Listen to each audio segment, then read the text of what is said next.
Hey YouTube, so in this video I'm going to show you guys how to render an audio file. Now basically, one second.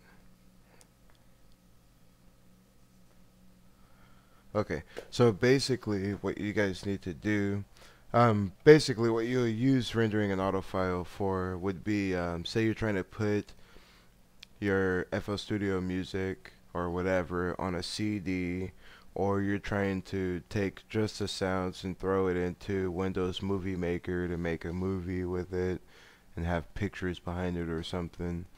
You would want to figure out a file that you want to, or a file like how you want your file to be. Let me show you what I'm talking about instead of just trying to explain it.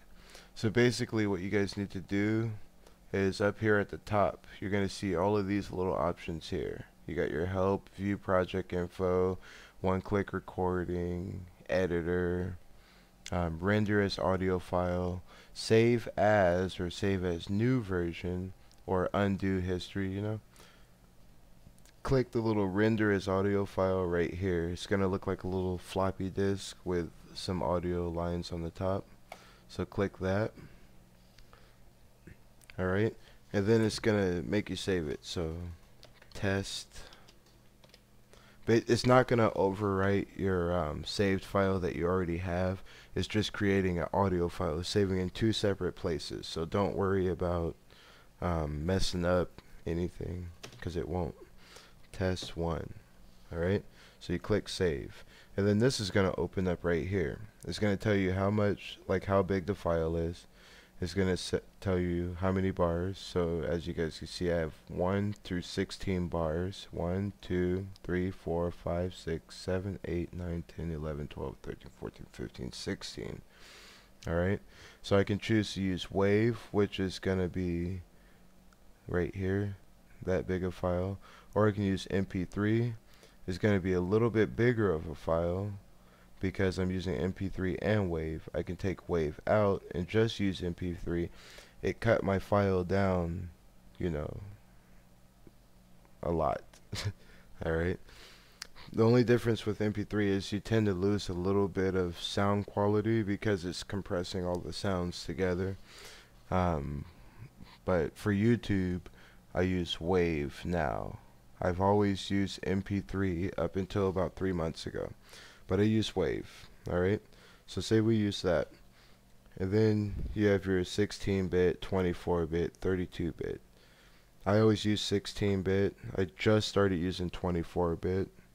It raises, it like doubles your disk space size.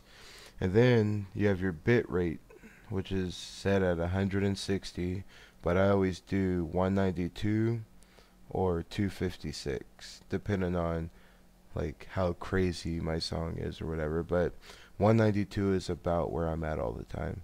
These things, I don't touch these. I'm sure there's a way to, you know, break it down a little bit, like delay compensation and high quality for all plugins and stuff like that.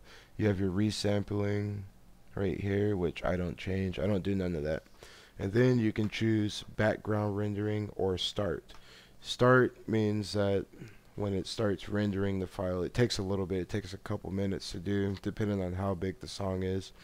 But when you press start, that means that you can't do anything else on your computer, or it would just make it really, really hard to do anything else on your computer while it's rendering. Background rendering allows you to check your Gmail and render the song file at the same time, but it takes a little bit longer. So when you click start, it'll just show the percentage down at the bottom. And so since I chose 192 and WAV file with 24-bit, it's going to take a while. But see, I don't want to save this, so I'm going to go on and abort. But when it's done, basically if you go to Windows Movie Maker or something and you click import audio, it'll show right there. So hope this video helped you guys. Let me know. Please visit my blog, flstudio123.blogspot.com. And also, if this video was helpful in any way, please subscribe and like this channel. Thanks. Good night.